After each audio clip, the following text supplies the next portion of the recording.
मेरे को जानते हैं, लेकिन कुछ साथी नए आए हैं तो मैं उनको बताना चाहूँगा मेरे बारे में। नाम मेरा सुरेश कुमार और मात्र पिछले 32 महीने से आईएमसी में एज ए स्टूडेंट्स इस बिजनेस को सीख रहा हूँ। और सीखते सीखते आज जो भी व्यक्ति आईएमसी में ज्वाइन होता है, हर व्यक्ति का जो सपना होता है, आज उस चेयरमैन के लेवल पे भी मैं पहुंचा। और इससे पहले की अगर मैं बात करूं, 2 मिनट मेरे को मिले हैं तो मैं बताना चाहूँगा कि इससे पहले जो मैं काम करता था, आज से कुछ साल पहले की जो मेरी जर्नी थी, जैसे मेरी जो लाइफस्टाइल था, कैसे मैं ज़िंदगी जी रहा था, उसके बारे में बताना चाहूँगा। ये मैं क्यों बताना चाहता हूँ, इसके ऊपर भी बात करूँगा कि बहुत सारे लोग जो है समस्याओं का रोना रोते रहते हैं, क्योंकि बोलते हैं कि समस्याएं हैं। जीवन में ऐसा कोई व्यक्ति नहीं है जिसके जीवन में समस्या नहीं होती। हर व्यक्ति के जीवन में कोई ना कोई समस्या होती है। कोई बोलता है कि मेरी ये समस्या है, कोई बोलता है मेरे पास पैसे नहीं है, कोई बोलता है कि मेरा बैकग्राउंड बढ़िया नहीं है, मेरे पास मेरे पिता की सपोर्ट नहीं है, मेरे को मेरे पिताजी सपोर्ट नहीं करते हैं, मेरे को मेरी माता जी सपोर्ट नहीं करती है, मेरे को मेरी वाइफ सपोर्ट नहीं करती है। लेकिन मैं बताना चाहूँगा मेरे दोस्त, ये समस्याएं सबके जीवन में होती हैं। मेरे साथ भी आज से 32 महीने पहले ऐसी समस्याएं थी। मेरा एक छोटे से गांव में किसान के घर में जन्म हुआ और सौभाग्यशाली हूँ कि मेरे गांव से मेरे भाई, जहाँ पे मेरा जन्म हुआ, उनसे मेरी मुलाकात हुई। सचिन जी भी यहाँ पे आए हुए, मैं बताऊँगा जोरदार तालियां बजाइए। मेरा जन्म हुआ और उस समय मैं पढ़ रहा था। मैं बड़े बड़े सपने उस समय देख रहा था जब मैं पढ़ रहा था कि मैं ये पढ़ लिख के बनूंगा, मैं वो बनूंगा। अक्सर हर व्यक्ति सपने देखता है, और जब भी कोई बच्चा सपने देख रहा होता है, वो अपने माता पिता के सपने देखता है। Yes no?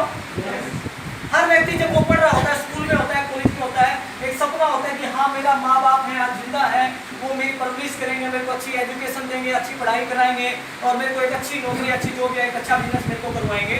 मैं भी ऐसे ऐसे सपने देख रहा था। लेकिन मेरे दोस्त, जिस समय मैं 6ठी क्लास में पढ़ रहा था, उस समय मेरे साथ एक हादसा हुआ, जिसके बलबूते पे मेरा पूरा का पूरा परिवार, हम 3 भाई एक बहन, हम बड़े बड़े सपने देखते थे। जिसके बलबूते पे जो हमारे पिता थे, उनके बलबूते पे बहुत बड़े बड़े सपने देखते थे।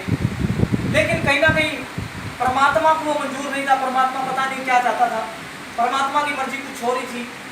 जिस समय मैं 6ठी क्लास में पढ़ रहा था, उस समय मेरे साथ एक बहुत बड़ी घटना घटी मेरे दोस्त। घटना क्या घटी कि जिसके बलबूते हम सपने देख रहे थे, मेरे पिताजी इस दुनिया से चले गए। वो इस दुनिया में नहीं रहे और कारणवश बड़ा मैं ही था मेरे परिवार में। और सब लोगों को पता है कि जब व्यक्ति के ऊपर बीतती है तो अपने साथ छोड़ जाता है। मेरे अपनों ने मेरा साथ छोड़ दिया। जिस समय मेरे पिताजी एक्सपायर हुए, उससे पहले हमें इलाज करवाने में बहुत सारा पैसा, जो कुछ भी था, घर था, मकान था, जो कुछ भी था, सब कुछ हम गिरवी कर चुके थे। हम रोड पे आ चुके थे, हम बर्बाद हो चुके थे। हालात ऐसे तब हो चुके थे मेरे दोस्त, जब मेरे पिताजी दुनिया से गए तो हमें एक वक्त की रोटी के लिए भी भाई साहब दिक्कत आ गई थी कि शाम को रोटी मिलेगी नहीं मिलेगी। मजबूरन मेरे को काम करना शुरू करना पड़ा। पढ़ाई छोड़ी मैंने 6ठी क्लास से। बहुत सारे लोग इस बात का भी रोना रोते रहते हैं। मेरे से सर ने बताया था कि मैंने वाकई में मीटिंग की स्पेलिंग लिखनी नहीं आती। एक दिन सर बोले, सर आप बुरा ना मानो तो एक बात बोलूँ। मैं बोला, सर बताओ। बोला, आपको मीटिंग की जो स्पेलिंग लिखते ना गलत लिखते। फिर सर ने मेरे को बताया, फिर मैंने लिखा था। ये समस्याएं बहुत सारे लोग रोना रोते हैं कि मैं पढ़ा लिखा नहीं। इसलिए मैं ये बात बता रहा हूँ, मैंने 6ठी क्लास में मजबूरन पढ़ाई छोड़ी और 400 रुपये में नौकरी करना शुरू किया। और नौकरी भी कौन सी करना शुरू किया मेरे दोस्त, 12-13 साल की उम्र में आपको बहुत बढ़िया नौकरी नहीं मिलती। सिर्फ नौकरी जो थी मेरी, मैं किराने की दुकान पे रहता था। किराने का काम भी मेरे को करना आता नहीं था। वो सिर्फ मेरे से एक ही काम कराता था कि बेटा तू ऐसा कर, ये कपड़ा ले, मेरा स्कूटर इसको साफ कर। मैं स्कूटर साफ करता था, उसकी गाड़ी साफ करता था। सिर्फ इतना मैं काम करता था। और करते करते मैंने 14 साल तक नौकरी किया। 14 साल तक मैंने दुकानों पे नौकरी किया, लोगों के दुकानों पे पोछे लगाए, लोगों की गालियां तक सुनी। किराने की दुकानों पे आप देखते हो भाई साहब, बड़ी इज्जत से नहीं बोला जाता। कोई शब्द ऐसे ऐसे शब्द इस्तेमाल किए जाते हैं मेरे दोस्त, वो शब्द मैंने 14 साल तक सीखे। और इन शब्दों को झेलते झेलते ऐसा दिन भी आया मेरी जिंदगी में कि मेरे को एक दिन भूखे पेट तक भी सोना पड़ा। मेरे को भूखे पेट तक भी मैंने सो के देखा। उसी ठंडी के बीच बीच में जैसे मेरी उम्र बड़ी हुई तो मेरी शादी भी होगी, शादी हुई, एक बिटिया हुई। उसके बाद जब दूसरी बिटिया हुई तो मेरे दोस्त, उस समय मेरी जिंदगी में बहुत बड़ा बवाल आया। मेरी बिटिया की डिलीवरी होनी थी, वो कानपुर 7वें महीने में डिलीवरी करवानी पड़ी। प्लेटलेट डाउन हो गए थे, खून सिर्फ मात्र 3 ग्राम रह गया था। मैं दुकान से जैसे आया तो मेरे को पता चला ऐसे हालात हैं, डॉक्टर ने बोला कि इनकी डिलीवरी करवानी पड़ेगी या ब्लड आपको इसके अंदर इनको चढ़वाना पड़ेगा। मैं फतेहाबाद के अंदर लेके आया हूँ किसी को लेकर। जैसे मैं फतेहाबाद में लेके आया, उन्होंने थोड़े टेस्ट वेस्ट किए। उसके बाद उन्होंने बोला कि यहाँ पे हमारे पास ब्लड अवेलेबल नहीं है, आप यहाँ से ले जाइए। देखिए उस समय मैं जब आया था तो मैं अकेला मेरी मिसेज को लेके आया था, और जैसे उन्होंने बोला कि आप अग्रवाल लेके जाइए तो मैंने अग्रवाल लेके गया। और मैं 15 दिन तक वहाँ पे रहा। मेरे दोस्त मेरे को कोई पूछने के लिए नहीं आया कि आपको कोई पैसे की जरूरत है या आपको जरूरत है या हम आपकी मदद कर सकते हैं, कोई पूछने के लिए नहीं आया। लेकिन आखिर में डॉक्टर ने मेरे को एक ही जवाब दिया कि भाई साहब आप यहाँ से लेके चले जाइए, उनके बीच में बचने की कोई भी उम्मीद नहीं है। लेकिन उन्होंने जब एक शब्द बोला मेरे दोस्त, वहाँ पे पैसे की अहमियत मेरे को समझ में आ गई थी कि पैसा कितनी बड़ी चीज। जब उन्होंने बोला अगर आप अपनी मिसेज को बचाना चाहते हैं या तो आप रोहतक लेके जाइए, अगर रियल में आप बचाना चाहते हैं, अगर आपके पास पैसे हैं तो आप किसी प्राइवेट हॉस्पिटल के अंदर, एक अच्छे हॉस्पिटल के अंदर इनको लेके जाइए। उस समय मेरे को लग रहा था कि यार साला तेरे पास अगर पैसा होता तो जिससे तू जिंदगी से ज़्यादा प्यार करता है, इतना प्यार करता है तेरी वाइफ से, तो तेरी बिटिया से, आज तो तेरी बिटिया अनाथ हो जाएगी, तेरी वाइफ तेरे पास से चली जाएगी। आज हालात ऐसे हैं, मैंने बहुत सारे लोगों से पैसा मांगा लेकिन पैसा किसी ने नहीं दिया मेरे को।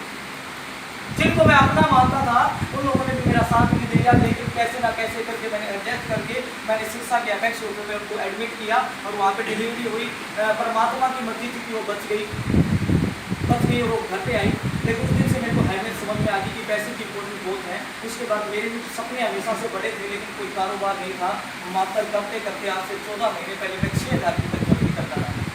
6,000 की नौकरी करते करते मैं बताना चाहूँगा, जैसे सर ने बताया, मेरे भगवान, मैं चाहूँगा एक बार दिल से मेरे दोस्त, वाक्य में तो भगवान सिर्फ हम बोलते हैं और मैं भगवान बोलता नहीं हूँ मेरे दोस्त, वाक्य में मानता हूँ। बहुत सारे मेरे टीम के लोगों को पता भी होगा, मैंने मेरे घर के अंदर किसी भी परमात्मा की, किसी भी देवी देवता की मैंने मेरे रूम के अंदर या मेरे घर के अंदर फोटो नहीं लगाई, क्योंकि अगर कोई ऐसी चीज़ होती तो मेरे साथ पहले भी होती।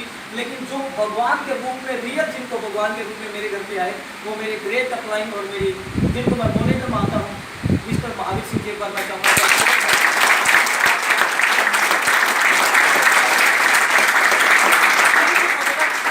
जिनकी बदौलत जो लड़का आज से 32 महीने पहले मात्र सिर्फ 6,000 की नौकरी कर रहा था, आज आप लोगों को बताने की जरूरत नहीं है इस महीने का जो मेरा पे आउट रहेगा सिंगल मंथ की। अगर मैं बात करूँ, पहले की तो बात ही छोड़ दीजिए, जब दुकान पे नौकरी करते थे, ये भी 6,000 की नौकरी 1 साल की भी अगर डिवाइड किया जाए तो कितने रुपए बनते?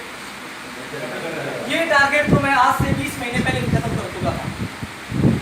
ये टारगेट तो मैं आज से 20 महीने पहले खत्म कर चुका था। जो मेरे को 1 साल में मिलता था दुकान पे, वो टारगेट तो मैंने खत्म कर दिया था। और अब मैंने जो इनकम फैलाना शुरू की है, डिवाइड करना शुरू किया, वो महीने की खत्म कर दी। अब मैं सोच रहा हूँ कि 1 घंटे का कितना कमाए, कितने का, और आप मेरे को कैलकुलेशन करके बताना, क्योंकि मेरे को कैलकुलेशन आती नहीं है। इस महीने का जो अगर मैं बात करूँ, अगर मेरा मिनिमम अगर चेक रहेगा तो रहेगा कम से कम 2 लाख।